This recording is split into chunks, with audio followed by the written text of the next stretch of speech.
दो शब्द, तो मैं समझाने की कोशिश करूंगा इनको। एक है इफेक्टिव और एक है एफिशिएंट।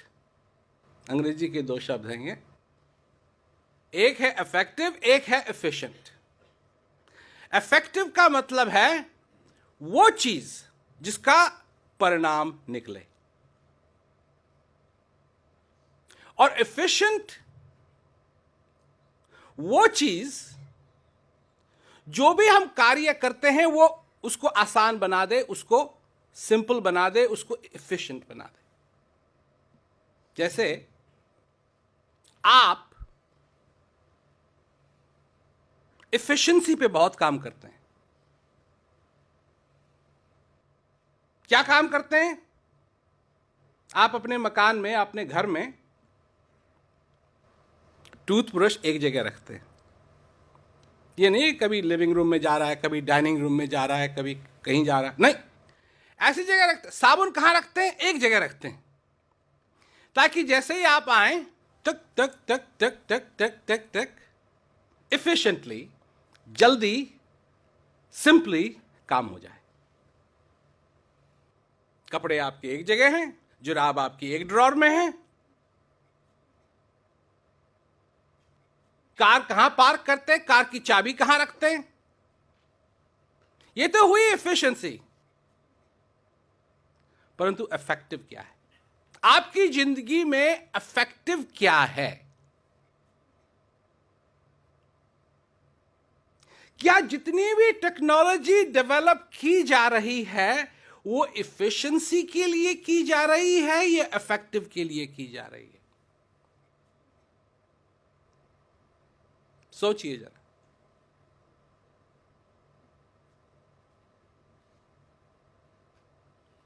टेक्नोलॉजी पॉइंट ए से, जो ऑटोमोबाइल ट्रांसपोर्टेशन टेक्नोलॉजीज हैं, चाहे वो हवाई जहाज हो, चाहे वो कार हो, चाहे वो बाइसिकल हो, चाहे वो कुछ भी हो, point A to point B आपको एफिशिएंटली ले जाए। टेक्नोलॉजी कभी नहीं डिक्टेट कर सकती कि आप पॉइंट ए से बी जा क्यों रहे हैं,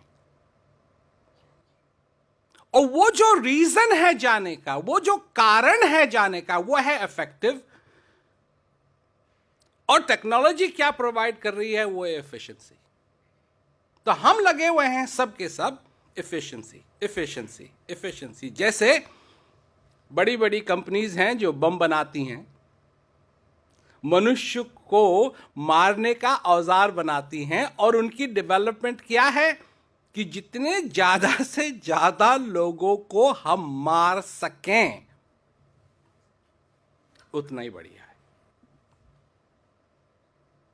परंतु क्या वो टेक्नोलॉजी ये भी देखती है कि इफेक्टिव क्या है? क्या सिर्फ लोगों को मारने से ही लड़ाइयां खत्म होंगी? क्या यही मनुष्य करना चाहता है अपने जीवन में?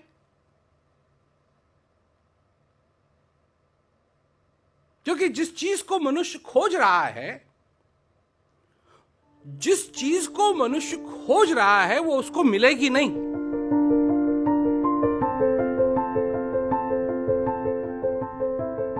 मेरे ख्याल से जो आर्ट है वो बहुत ज्यादा डेवलप करती है। ये बंदे को एक पीसफुल माइंड प्रोवाइड करती है। जब वो फिलहाल पेंटिंग करता है, उसका हर टाइम अपनी नेक्स्ट पेंटिंग के बारे में सोचता रहता है। So art is, I think, one of the best thing I have seen.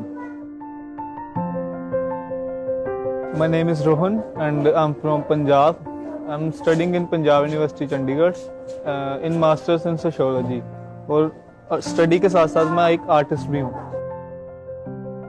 शुरू से मैं पेंटिंग में इंटरेस्टेड था। जब बच्चा था मैं अपनी नोटबुक्स गंदियाँ करता था। अभी पेंटिंग्स ही मेरे लिए सब कुछ है। मुझे इसमें लग रहा है कि मैं आगे जा सकता हूँ और मैं इसी के ऊपर ज़्यादा फोकस कर रहा हूँ।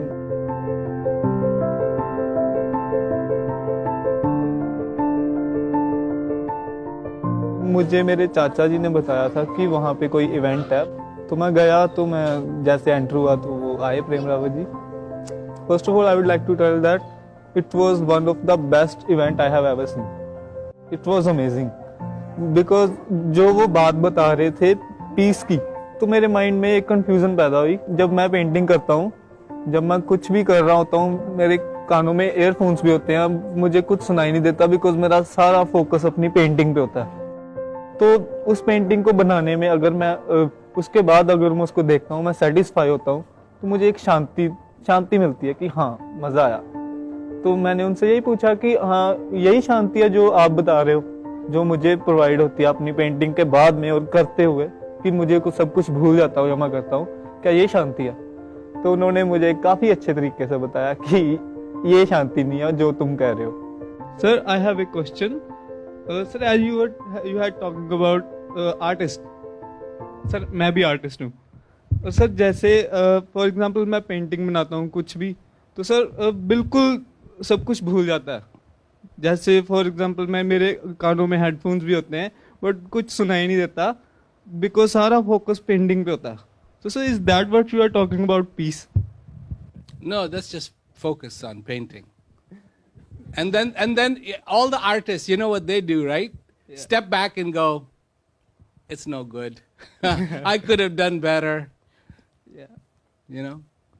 Peace is a little bit different because peace is real. Peace is not a concept. Because people think peace is a vegetative state in which you become a vegetable and you sit there with no expression on your face on some mountain. And even if somebody says to you, you're an idiot, you go, that's not peace. Peace is dynamic, it's real, and it is the experience of real, of something real, of tangible. Now, what you're talking about is losing yourself when you're making the process happen. Of course, you have many times lost yourself, looked at it, and said, no, this is not what I wanted. Exactly. See, that's why it's not like peace. In peace, it is you witness peace. You experience peace. Peace does not allow you the opportunity to say, well, is this good kind of peace? Is this bad kind of peace? Is this the peace I wanted, but is it the same peace that the other person is experiencing? Peace is the same for every single human being. It is the witnessing of that very force that keeps you alive. It is witnessing. And by witnessing that, what is the product? What is the result? The result is joy and satisfaction. When you are hungry and you eat a really nice meal, and at the end of that meal, you go, right? That is satisfaction. When you're really thirsty, gunk, gunk, gunk, gunk, gunk, gunk, and then, when you are fulfilled. When you're fulfilled with food, it only lasts so long. After that, if you ate too much, your stomach starts to hurt, and then fulfillment goes away. The drinking of the water then is followed by an urge to go to the bathroom, and that goes away if it's inconvenient. But when you imagine the hunger and the thirst your heart has to witness the real, the divine.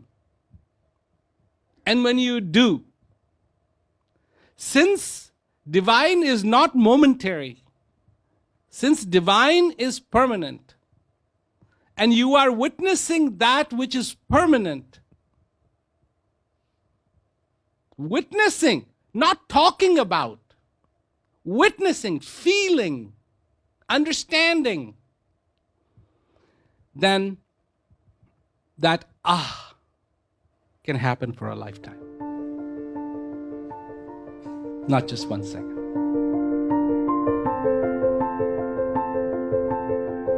जैसे student जो है वो study की तरफ भाग रहे हैं। मैं ये नहीं कह रहा कि उनको स्टडी नहीं करनी चाहिए, बट प्रेशर नहीं लेना चाहिए। दूसरी बात, जैसे हम देख सकते हैं जो लोग काम करते हैं उनके ऊपर काम का इतना स्ट्रेस है, वो अपने आप को जान ही नहीं पा रहे। हम जैसे उस दिन मैंने उनके इवेंट में सुना था कि पीस को पाने के लिए हमें अपना माइंड बिल्कुल शांत करना पड़ेगा, दिल से भी और माइंड से भी, तभी हम उस पीस को अचीव कर पाएंगे। बट ऐसा आजकल तो बिल्कुल नहीं हो रहा। हाँ, कुछ लोग जो मैं कह सकता हूँ कि जो उनको फॉलो कर रहे हैं, शायद उनको उस पीस का एहसास हुआ हो, बट फिलहाल तो जो मैं देख रहा हूँ लोग इसी तरफ भाग रहे हैं। सो मैं यही कहना चाहूँगा कि हाँ, लोग अपने आप से दूर हो रहे हैं, उनको पीस की ज़रूरत है। ये हमारे लिए एक बड़ा अद्भुत अनुभव रहा इस प्रकार से कि एक तो इस प्रोग्राम को हमने लगभग 20 केंद्रों पर प्रसारित किया, जिसमें हमारे कम से कम 4-5 इंजीनियरिंग कॉलेज भी जुड़े हुए थे जो हमारे से पहले से ही इंटरेक्टिव थे। तो सबसे बड़ी बात यही रही, खासकर जो बच्चे प्रश्न पूछ रहे थे और जिस तरह से प्रेम रावत जी अपने उनके विचार मतलब उनका उत्तर दे रहे थे, वो काफी काबिले तारीफ था कि ना केवल यहाँ पर नीटर के ऑडिटोरियम के लोगों को सुनने का मौका मिला उस चीज को, बल्कि उनके विचारों को जो शांति का उन्होंने संदेश पहुंचाया, उन विचारों को हमने लगभग 25 अलग अलग केंद्रों पर, अलग अलग संस्थानों में, खासकर कॉलेज, इंजीनियरिंग कॉलेज और स्कूल, इन सभी जगहों पर हमने प्रसारित किया।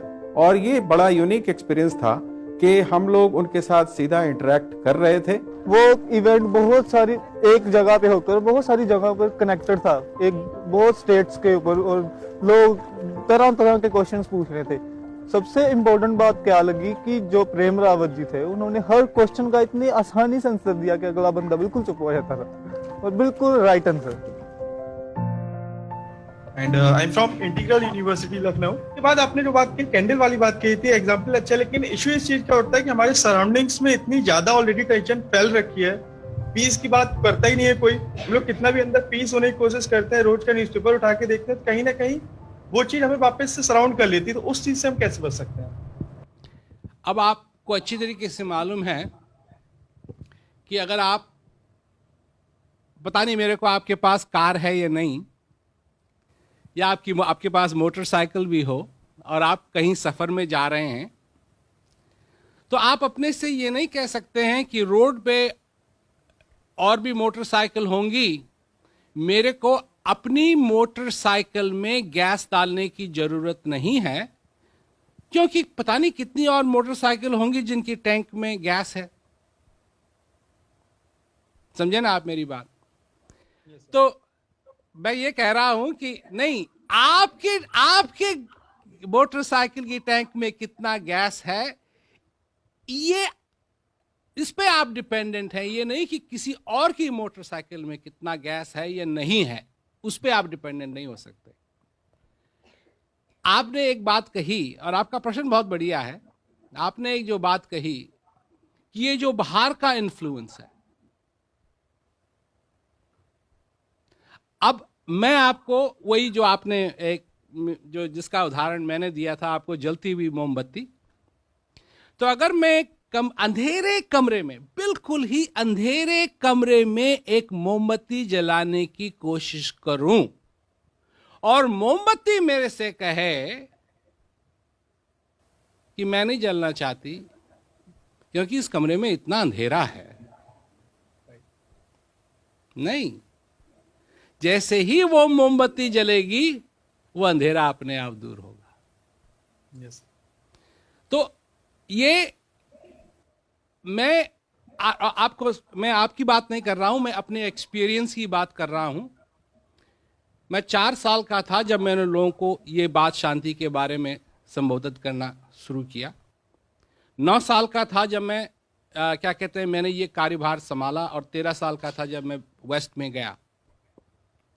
मैं आपको अपने एक्सपीरियंस की बात कहता हूं, और मेरा एक्सपीरियंस ये है कि लोग हर तरीके बहाने बनाते हैं। अगर कोई काम हुआ गलत, उसकी रिस्पॉन्सिबिलिटी खुद नहीं लेंगे, कहेंगे किसने किया ये, और उंगली करेंगे ऊपर, उसने किया। और अगर क्या कहते हैं, आपको मिली डॉक्टरेट, ये किसने किया? ये मैंने किया। आपको मिली प्रमोशन, ये किसने किया? ये आपने किया। और आपको मिली डिमोशन, ये किसने किया? ये आपके कर्मों का फल है। सबसे बड़ी बात मुझे ये लगती है कि हर समय उनकी जो प्रस्तुति होती है वो एक यूनिक प्रस्तुति होती है और उस प्रस्तुति से कुछ नई चीज निकल के आती है। बातें तो वो शांति की ही करते हैं और किस तरह से हम अपने आप को सुधार सकते हैं, किस तरह से बदलाव ला सकते हैं, लेकिन जो उदाहरण पेश करते हैं, जो इस तरह की वातावरण के साथ वो मिलकर जो बातें करते हैं, जो संवाद करते हैं, उससे इंस्पिरेशन जो मिलता है लोगों को, वो मुझे लगता है वो एक प्रेरणादायक स्रोत बनता है, जिसके कारण से हम लोग उनको बार बार सुनना चाहते हैं। मनुष्य समझने की कोशिश करता है कि मैं दोष किसको दूं, मैं दोष किसको दूं, पर अपने को वो देने के लिए कभी तैयार नहीं। सोसाइटी को दोष देता है, गवर्नमेंट को दोष देता है। और गवर्नमेंट वाले किसको दोष दे रहे हैं? गवर्नमेंट वाले किसको दोष दे रहे हैं? वो आपको दोष दे रहे हैं, वो सिटीजन्स को दोष दे रहे हैं। और सिटीजन्स किसको दोष दे रहे हैं? आपने कभी मियां और बीवी के बीच में लड़ाई होती सुनी है? मतलब उनका जो आर्ग्यूमेंट है वो सुना है कभी? आर्ग्यूमेंट जो बड़ा इंटरेस्टिंग आर्ग्यूमेंट होता है, ऐसी बात नहीं है, मेरी भी शादी हो रखी है और मेरे भी काफी आर्ग्यूमेंट्स हुए हैं, मैं ये नहीं कह रहा हूं। वो आर्ग्यूमेंट बड़े इंटरेस्टिंग है। वो आर्ग्यूमेंट होता है कि तैने ये किया, अगर पत्नी कहती है कि जी तुम ये मेरे को ये क्या कहते हैं गिफ्ट लाके नहीं दिया, तुम मेरी कदर ही नहीं करते हो,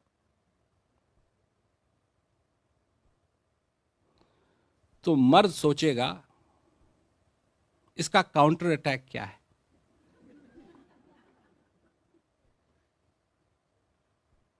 ये नहीं कहेगा कि सच कह रही हो, सच कह रही हो, आज जाता हूं मैं तुम्हारे लिए प्रेजेंट लाऊंगा। अगर ये कह दे, सिर्फ ये कह दे, न भी जाए कोई बात नहीं, सिर्फ ये कह दे, सिर्फ ये कह, एक्नॉलेज कर दे, सिर्फ एक्नॉलेज कर दे, ये सिर्फ सुन ले, वर्ल्ड वॉर 3 स्टॉप्स।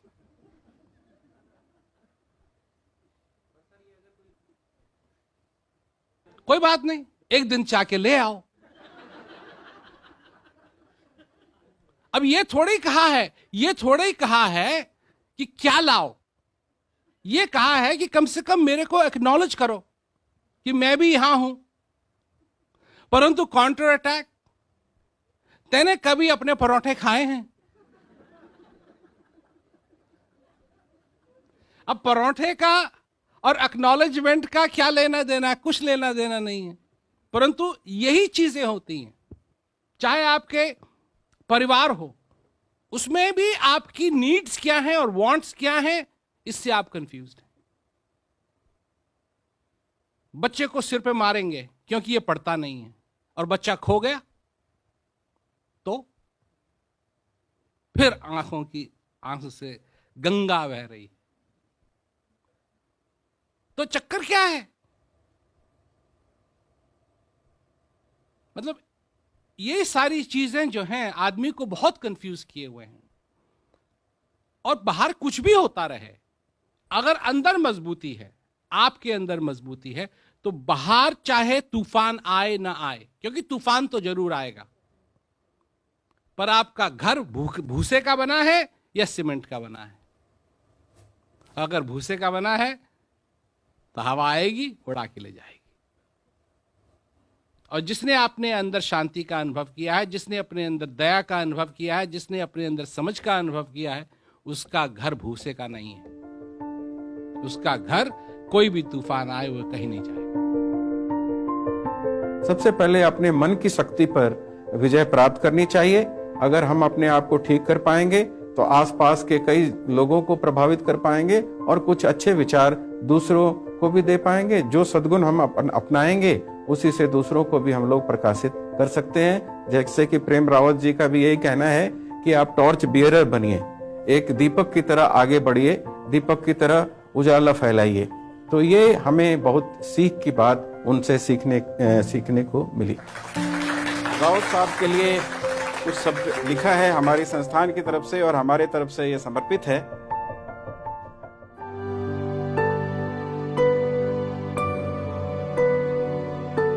प्रेम शांति की धारा जो निकली हरिद्वार से, बिना रुके बिना थके बह रही सारे संसार में। सींचा अपना पराया सींचा, फिरे देश परदेश बनके दूत प्यार के।